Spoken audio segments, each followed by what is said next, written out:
em que qualquer um que os matar pensará que está fazendo a vontade de Deus.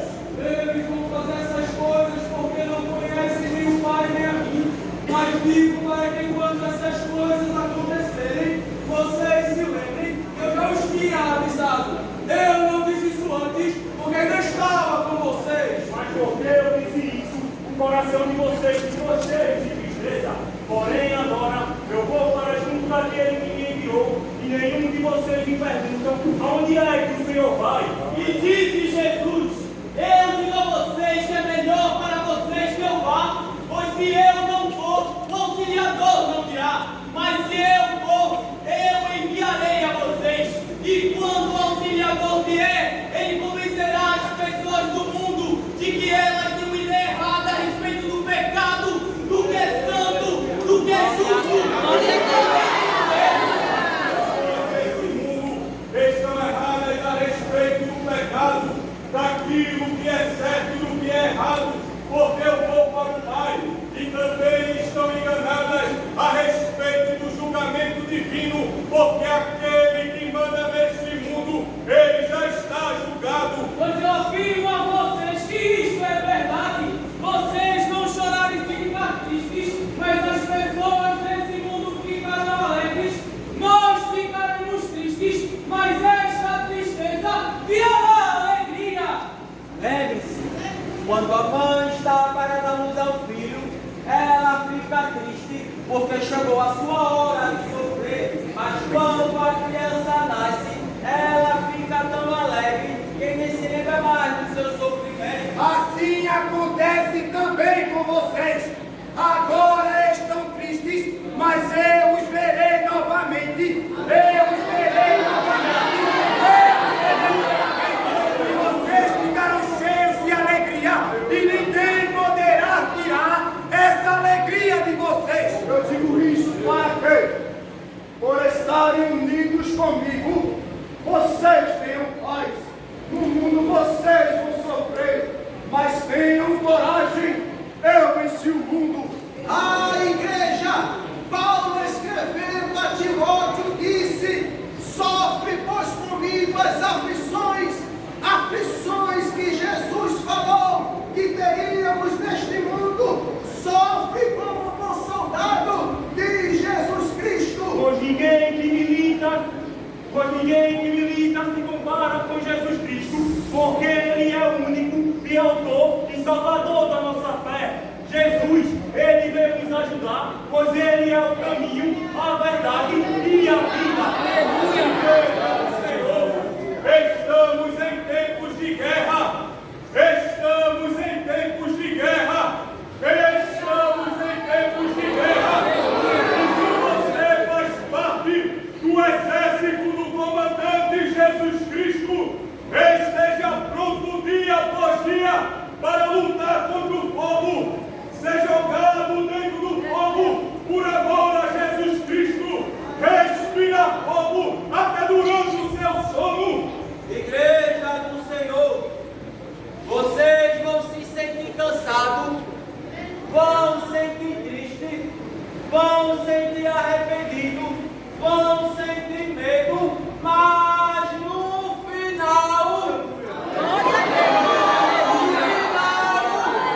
vocês vão continuar firmes, respirando e de pé.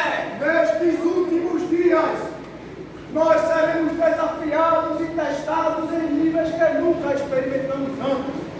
Mas, irmãos, debaixo do sangue de Jesus, todos nós voltaremos para casa juntos. Repito, todos nós voltaremos para casa juntos, soldados. Repito novamente, todos nós voltaremos juntos para casa. Por isso que prossigo para o alvo, prossigo para o alvo, prossigo para o alvo. Em muitas de suas epístolas, o apóstolo Paulo faz analogias à carreira cristã. E aqui nós podemos ver que ele se utiliza mais uma vez da figura de um atleta em uma corrida. Muitos atletas entram em uma corrida, mas apenas um obtém aquele prêmio. E aqui o apóstolo continua dizendo que nós corramos dessa mesma forma.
Combati o bom combate, combati o bom combate, acabei a carreira, guardei a fé.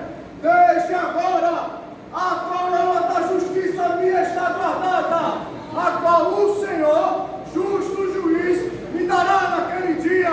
A salvação é um prêmio, a salvação conquista participação na natureza e nos atributos de Cristo, na plenitude do Pai e na natureza divina. Pelo seu divino poder, nos foi doada todas as coisas que conduz à vida e à piedade, pelo conhecimento completo daquele que nos chamou para a sua própria glória e virtude, pelas quais nos têm sido dadas as suas preciosas e muito ricas promessas, para que por elas nos tornemos participantes da natureza divina, livrando-nos da corrupção que há no mundo. Por esta vocação e para este alvo corremos, firmes e fortes, lembrando sempre Que aqueles que correm não fixam os olhos naqueles que o assistem, e sim no prêmio, sem se importar se eles são ricos ou pobres, se eles ou não, se o aplaudam e insultam, se lançam pedras contra eles, ou com bens materiais,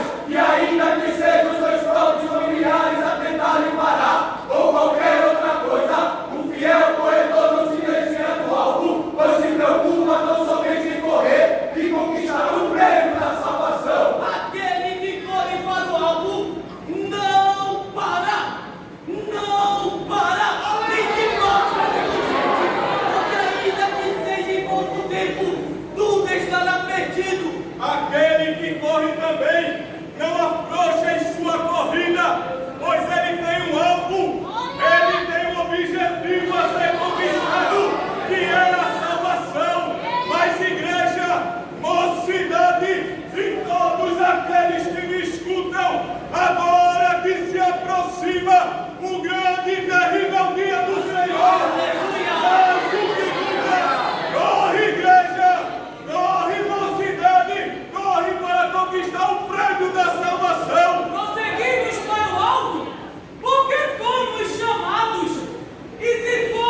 vida. O que é a sua vida? Vocês são como a neblina que aparece por um pouco de tempo e depois se dissipa. Ai, irmãos, para quem nós estamos olhando? Será que os nossos olhos estão olhando para o alto que agora? O meu sistema, as guerras, as aflições, nos tiraram do foco do alvo que é Cristo.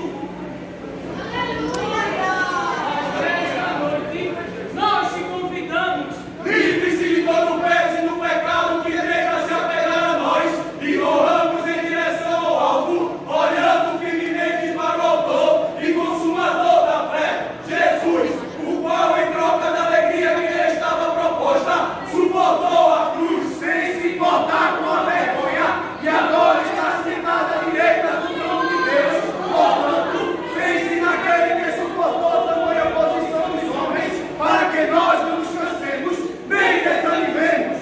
Corremos para o alto, prossigamos em direção ao céu. A igreja, o que seria de nós sem Cristo? Como venceríamos as tentações sem Jesus? Como venceríamos o pecado, a enfermidade, as aflições nesse tempo presente? Sem Cristo, sem a sua graça, sem o seu poder para nos ajudar. Em Cristo somos vencedores. Por meio dele chegamos ao Pai. Por meio dele chegamos perto de Deus. Nós estávamos mortos, condenados e destinados à morte eterna. Mas ele veio para nos mostrar a mudança celestial. Ele veio nos mostrar o caminho da salvação. Se hoje seguimos em direção ao alvo, é porque Ele, Jesus, é o caminho, a verdade e a vida, a porta aberta, nosso pastor, que é protetor. Ele é o Senhor, dominador dos céus e da terra, o Verbo encarnado, o Messias prometido, aquele que veio para nos mostrar o caminho da salvação. Irmãos, irmãs,